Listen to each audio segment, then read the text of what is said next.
So today I got bored of sitting around a bit, so I decided to take some photos of a bottle. You can compare in your own opinions the indoors and outdoors difference. But the main thing I used was these flashes. Both of them are Yongno. I could be pronouncing that wrong, but that's the way I read it. One of them is the Yongno 560 Mark III and the Yongno 600 EX RT2. Flash guns or strobe lights, or whatever you want to call these, are really nice for lighting both indoors and outdoors. You know, if you've got a studio set up, these makes for nice, cheaper studio lights.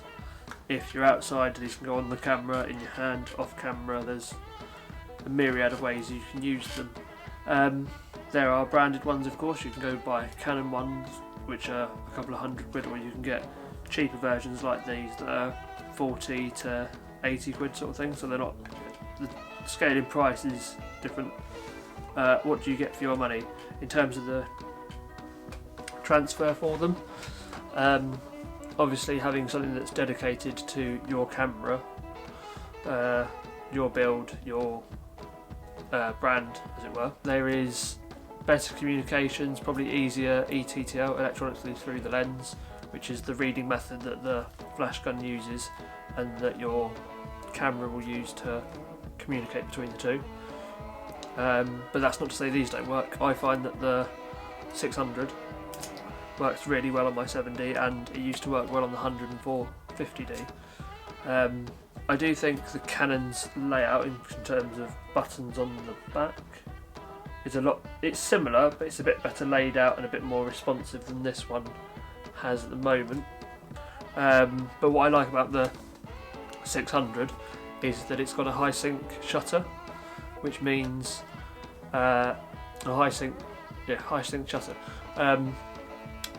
What that does is when you're shooting with flash, your camera can only really pick up to about 150 or 125 to 250, depending on the brand and make and age of your camera. In terms of this firing the light back to the sensor, the shutter will move in between how quick this fires, so you'll get the shutter in the image effectively, which leaves you with a black line which could be at the top, in the middle, at the bottom of your photo, and that, unless that's something you're going for, it's not something you can calculate down to a T, I don't think. But with high sync shutter, what you can do is it effectively fires very, very, very fast, faster than you can blink or process, 2 or 3 flashes, so it covers each of where the shutter will be in the photo. Uses up slightly more battery, but that's inconsequential to what you're trying to achieve. For what I did today, the upper level or lower level of the flashes, like the 5-600, is very it's a lot less. It's a lot less options, less controls, it doesn't have the high sync flash, but both of these will do the same job for what I was trying to do today. So in today's task, what I was trying to achieve was lighting a glass bottle and a glass of what's meant to look like vodka but is actually water.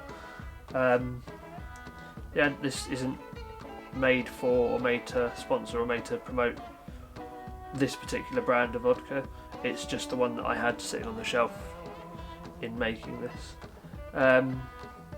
So from my example shots, I found the room that I was using was quite small, so I found it really difficult to balance the light on the bottle as well as around the room.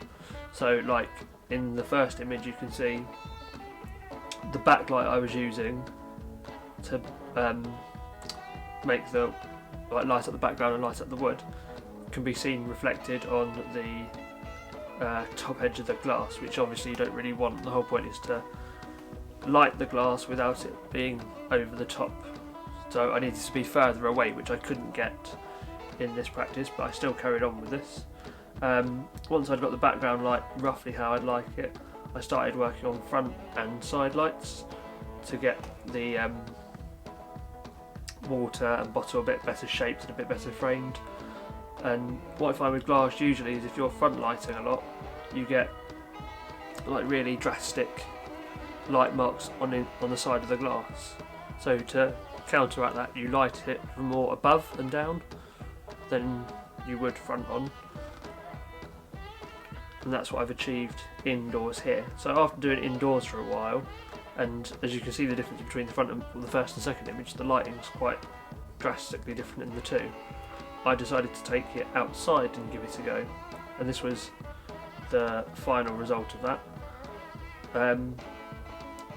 The light started to appear around the side of the glass more, but in terms of depth, light in the back, light in the front, you didn't even have to use a second flash for this, because you can daylight balance, and that means the background is lit by the sun, but the object and product, I was photographing this bottle of vodka, is lit more by a strobe light from the side. Then it just took a quick edit to get rid of a few other details I didn't want. What I didn't do is take the sticker off at the back, which you don't really want in product photographs, because it just doesn't look as professional or as neat or as clean as a perfectly clear bottle. So you can see the sticker in the background, which I didn't bother to try to Photoshop out. So overall, I don't think it's the best product or glass photographs, but if we're just getting practice back into using lights on an object and how to light things, I thought that was a fun try to do whilst we're all locked inside for the next few weeks or months, depending on how this coronavirus goes.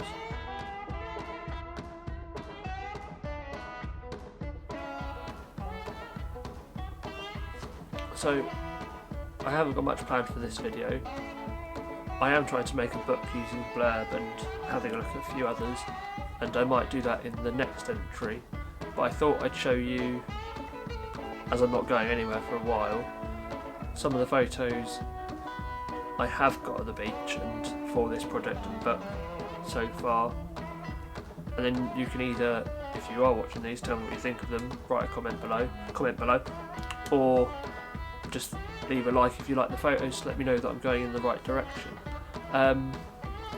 But so far we've ticked off the ones you've seen in the video, i.e. Folkestone, Brighton, Sheerness and Canberra Sands, and we'll just go work on the rest of them soon when we can get back outside. But here's what I've got so far.